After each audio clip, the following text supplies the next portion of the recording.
શું નામ તમારું? રાજુભાઈ. રાજુભાઈ. હા. કઈ ના છો રાજુભાઈ? વડોદરાના. શું આ થયું છે? શું બધું આ ઓપરેશન કર્યું છે. પેલી આંતળી ફાટી ગઈ હતી અંદર. ફાટી ગઈ હતી? હા. આંતરડી અંદર ફાટી ગઈ. ક્યાંની ફાટી ગઈ હતી? આ તો 5-6 મહિના થયા. એની જાતે ફાટી ગઈ હતી અંદર? હા, અંદર. આ પેલા મહેનત કરતા વજન ઉચકતો ને. વજન ઉચકતા હતા. બાપરે બાપરે. આ ટોટી ઉપર જ ચાલે છે તમારે? હા. જિંદગી કેમની જીવો છો તમે? કેટલા વર્ષ થયા? હા, મને તો બહુ. અને આના કેટલો ટાઈમ થયો આવું? આ 8 મહિના થયા. 8 મહિનાથી આવું જિંદગી જીવો છો? હા, તો. પૈસા નહીં તમારું ઓપરેશન ના, કરાવવાનું? કશું નહીં. એટલા માટે તમારે કેટલા પૈસા છે? કશું નહીં. બસ ખર્ચો કેટલો કીધો? આ ડૉક્ટર જોડે તમારી વાત થઈને 1.5 લાખ રૂપિયા કીધા? 1.5 લાખ રૂપિયા કીધો. કે બહુ દુખાવો થાય છે? હા, દુખાવામાં પેલું ખેંચાય ને. ત્યારે બહુ દુખાવો થાય. હા હાથમાં બી દુખાવો થાય 1.5 લાખ રૂપિયા માટે તકલીફ બેઠી રહ્યા છો તમે. તમે કોણ છે? તમારે? મારા ઘરવાળા છે. એ બાપરે. કોણ છે બીજું? તમારા ઘરમાં કોણ છે? મમ્મી છે, 2 છોકરા છે. છોકરા 2 છે? એક છોકરી છે એક છોકરો છે. એક છોકરો એક છોકરી છે. છોકરો બી મન બુદ્ધિનો છે. બાપ મન બુદ્ધિ છે.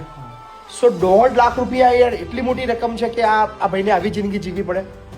સો ખરેખર બહુ બહુ અદ્ભુત લાગી રહ્યું છે યાર. ખબર નહીં મતલબ જે પીડા ભાઈ બે એના આંતરડા 2 બહાર છે ને હા અને ટોટીથી જિંદગી ટોયલેટ નહીં જવાનું ના એનામાં જ ભરાય એના. એમ જ ભરાય. અરે બાપરે બાપરે. સો આપણા બધાની ફરજ બને છે. બીજા બધા દર્દી તો સમજ્યા પણ આ દર્દીને યાર આ પીડામાંથી મુક્ત કરાવવો પડશે. 8 મહિનાથી યાર મતલબ તમે સમજી શકો છો કઈ પરિસ્થિતિમાં. હેરાન થાવ છું. કોઈ ચિંતા ના કરતા. 1.5 લાખ રૂપિયા આપણા બધાની ફરજ છે. વધારે નહીં આપણે આપણી યથાશક્તિ મુજબ ચોક્કસથી કરી દઈશું તો આનું કામ થઈ જશે. 1.5 લાખની જવાબદારી આપણે લઈ લઈએ છીએ. તમે ચિંતા ના કરતા. 1.5 લાખ રૂપિયાનો ચેક અમે ભાઈ પછી ફાઉન્ડેશન તરફથી તમને આપીએ છીએ.